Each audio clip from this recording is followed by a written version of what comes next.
আকাশবাণী কলকাতা জেলার চিঠি বোলপুর থেকে লিখেছেন আমাদের সংবাদদাতা চন্দ্রনাথ ব্যানার্জি। বিশ্বভারতী কর্তৃপক্ষ ও শ্যামাপ্রসাদ মুখার্জি রিসার্চ ফাউন্ডেশনের যৌথ উদ্যোগে ধ্রুপদী ভাষা নিয়ে আলোচনা সভা হল বিশ্বভারতীর লিপিকা প্রেক্ষাগৃহে। বাংলা সহ 5টি ভাষাকে ধ্রুপদী ভাষার স্বীকৃতি দেওয়াকে কেন্দ্র করেই এই আলোচনা সভার আয়োজন করা হয়। আলোচনা চলাকালীন স্লোগান দিয়ে বিক্ষোভ প্রদর্শন করে ছাত্র সংগঠন এসএফআই এর সমর্থক পড়ুয়ারা। এসএফআই সমর্থকদের সঙ্গে রীতিমতন ধস্তাধস্তি হয় বিশ্বভারতীর নিরাপত্তারক্ষীদের। 2024 সালের 3রা অক্টোবর বাংলা ভাষা সহ মারাঠি, অসমিয়া, পালি ও প্রাকৃত ভাষাকে ধ্রুপদী ভাষার স্বীকৃতি দিয়েছে কেন্দ্রীয় সরকার। ফলে এই ভাষাগুলি কিভাবে সমৃদ্ধ হবে তা নিয়ে এদিন বিশ্বভারতীর লিপিকা প্রেক্ষাগৃহে একটি আলোচনা সভার আয়োজন হয়। এই আলোচনা সভার আয়োজন করে বিশ্বভারতীর ভাষা বিভাগ ও নতুন দিল্লির শ্যামাপ্রসাদ রিসার্চ ফাউন্ডেশন।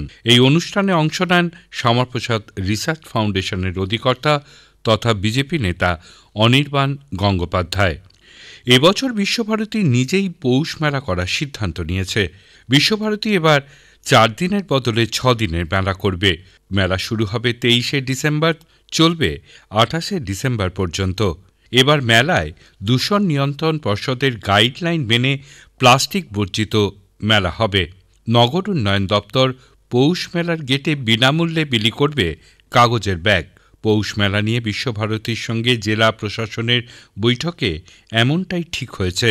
2021 সালে পৌষ মেলা না করার সিদ্ধান্ত নেয় বিশ্বভারতী।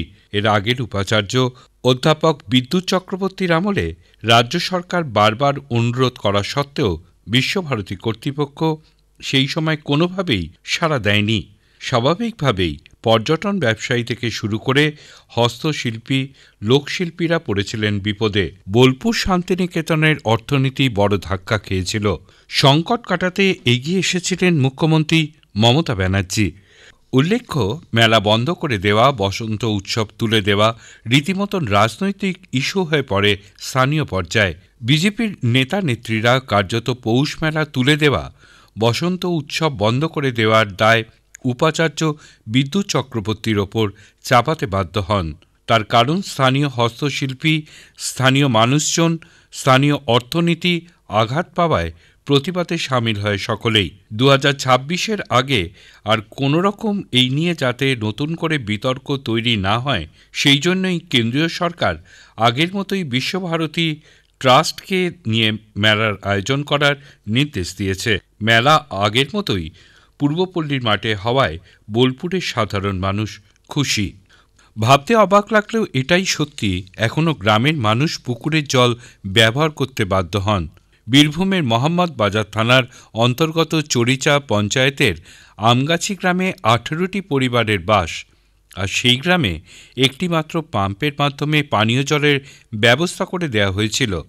কিন্তু তারপরেও সেই পাম্পটি চুরি হয়ে যাবার পর থেকেই 18টি পরিবারকে পাশের গ্রামে জল এনে পান করা আর পুকুরের জল ব্যবহার করতে হতো অন্য কাজে।